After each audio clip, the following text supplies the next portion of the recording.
ಹಲವು ರೋಗಗಳಿಗೆ ಅಮೃತದಂತೆ ಕೆಲಸ ಮಾಡುವ ಈ ಮೂಲಂಗಿ ಸಾಮಾನ್ಯವಾಗಿ ನಾವು ಪ್ರತಿಯೊಬ್ಬರ ಮನೆಯಲ್ಲಿಯೂ ಈ ಮೂಲಂಗಿಯನ್ನು ಬಳಸ್ತೀವಿ. ಮೂಲಂಗಿ ತಿನ್ನೋದ್ರಿಂದ ನಮಗೆ ಬಹಳಷ್ಟು ಆರೋಗ್ಯದ ಪ್ರಯೋಜನಗಳನ್ನು ನಾವು ಪಡೆಯಬಹುದು. ಎಲ್ಲರಿಗೂ ನಮಸ್ಕಾರ. ಆಹಾರ ಶ್ರೀ ಚಾನಲ್ಗೆ ತಮಗೆಲ್ಲರಿಗೂ ಸ್ವಾಗತ.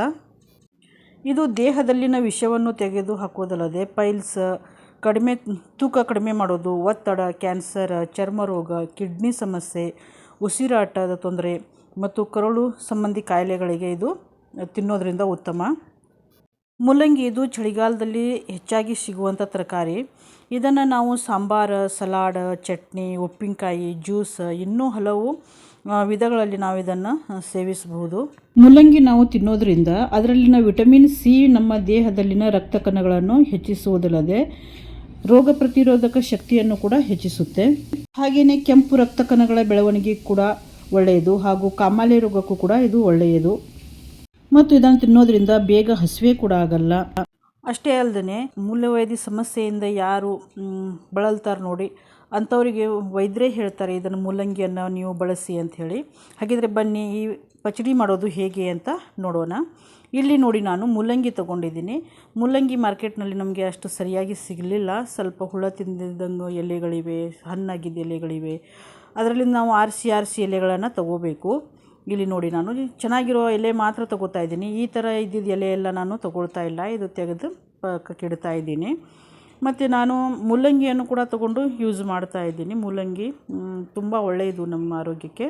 ಇವಾಗ ನೋಡಿ, ಇಲ್ಲಿ ಚೆನ್ನಾಗಿರೋ ಎಲೆ ಮಾತ್ರ ತೊಗೊಂಡಿದ್ದೀನಿ. ಈ ಸೊಪ್ಪನ್ನು ತೊಗೊಂಡು ನಾವು ಏನು ಮಾಡಬೇಕಂದ್ರೆ ಒಂದು ಅರ್ಧ ಗಂಟೆನಾದರೂ ನಾವು ಉಪ್ಪು ನೀರಿನಲ್ಲಿ ನೆನೆಯಲಿಕ್ಕೆ ಇಡಬೇಕು.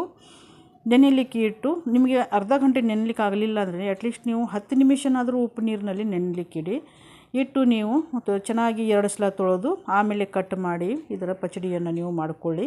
ಇಲ್ಲಿ ನೋಡಿ ಎಲೆಗಳು ಹೇಗಿದೆ, ಚೆನ್ನಾಗಿಲ್ಲ, ಅಷ್ಟು ಚೆನ್ನಾಗಿಲ್ಲ. ಮೂಲಂಗಿ ಅಷ್ಟು ಸರಿಯಾಗಿ ನಮಗೆ ಸಿಗಲಿಲ್ಲ. ಇದು ಚಳಿಗಾಲದಲ್ಲಿನೇ ಬರೋದು, ಹೆಚ್ಚಾಗಿ ಚಳಿಗಾಲದಲ್ಲಿ ಬರುತ್ತೆ ಮೂಲಂಗಿ. ಆದ್ರೂ ಅಷ್ಟು ಸರಿಯಾಗಿ ನಮಗೆ ಇಲ್ಲಿ ಸಿಗಲಿಲ್ಲ. ಇದನ್ನು ನಾವು ಚಿಕ್ಕದಾಗಿ ಕಟ್ ಮಾಡಿ ತಗೋಬೇಕು. ಈಗ ಮೂಲಂಗಿ ಪಚಡಿ ಮಾಡಲಿಕ್ಕೆ ಬೇಕಾಗುವ ಸಾಮಗ್ರಿಗಳನ್ನು ನೋಡೋಣ. ಮೂಲಂಗಿ ದಂಟು ಕೂಡ ಕಟ್ ಮಾಡಿ ತೊಗೊಂಡಿದ್ದೀನಿ. ಹಾಗೆಯೇ ಇಲ್ಲಿ ಮೂಲಂಗಿ ಗಡ್ಡೆನೂ ಕೂಡ ಕಟ್ ಮಾಡಿ ತೊಗೊಂಡಿದ್ದೀನಿ. ಹಾಗೆಯೇ ಕಾಯಿ ತುರಿ ಅರ್ಧ ಬೌಲಷ್ಟು ತೊಗೊಂಡಿದ್ದೀನಿ.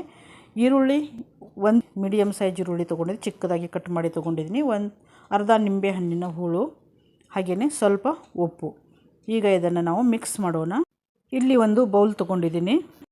ಮೂಲಂಗಿ ಎಲೆಯನ್ನು ಚಿಕ್ಕದಾಗಿ ಕಟ್ ಮಾಡಿ ತೊಗೊಂಡಿದ್ದೀನಿ. ಹಾಗೆಯೇ ಈ ದಂಟು ಕೂಡ ನಾನು ತೊಗೊಂಡಿದ್ದೀನಿ. ಇಲ್ಲಿ ಮೂಲಂಗಿ ಗಡ್ಡೆ ಇರುತ್ತೆ ನೋಡಿ, ಅದನ್ನು ಕೂಡ ಚಿಕ್ಕದಾಗಿ ಕಟ್ ಮಾಡಿ ತೊಗೊಂಡಿದ್ದೀನಿ.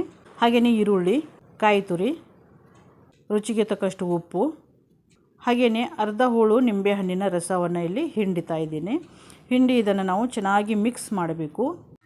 ನೀವು ಇದರಲ್ಲಿ 1 ಟೀ ಸ್ಪೂನಷ್ಟು ಖಾರದ ಪುಡಿ ಮತ್ತು 1 ಟೀ ಸ್ಪೂನಷ್ಟು ಎಣ್ಣೆಯನ್ನು ಕೂಡ ಸೇರಿಸಿ ನೀವು ಮಿಕ್ಸ್ ಮಾಡಬಹುದು. ನಾನು ಖಾರದ ಪುಡಿ ಮತ್ತು ಎಣ್ಣೆ ಹಾಕಲಿಲ್ಲ.